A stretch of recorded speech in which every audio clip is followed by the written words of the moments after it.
Vamos a otros temas. Para hacer frente al desabasto de agua en algunas zonas de Iztapalapa, se apoya con pipas. Veamos la información. Para reparar las fugas que se presenta, recuperar el líquido que se pierde, mejorar el servicio y tener un mayor abasto del recurso en Iztapalapa, se realizan obras en el acueducto de Ramal Tláhuac. El Sistema de Aguas de la Ciudad de México puso en marcha el programa emergente de abastecimiento mediante 140 pipas. Ya no es necesario ni llamar ni nada de eso. Antes sí tenemos que irnos a formar a las 7:30, 8 de la mañana a 3 cuadras, ¿no? Y estar ahí formados hasta que llegaran, nos anotaran. Pero ahorita ya no, ahorita ya lo hicieron ya más fácil.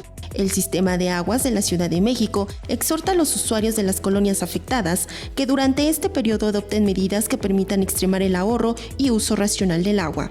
Algunas colonias son Pueblo Santiago, Acualtepec, Lomas del Pedregal, Lomas del Paraíso, entre otras, donde se pueden consultar en las líneas telefónicas de SACMEX y tomar precauciones. Recolectar el agua que lavamos, con la que lavamos, con el que lavamos el baño, o sea, estar nada más recolectando, usar poquita agua, de hecho nos bañamos con botes. Las pipas podrán solicitarse a los teléfonos 56 54 32 10 con 10 líneas del SACMEX y al 55 70 07 37 de la Delegación Iztapalapa.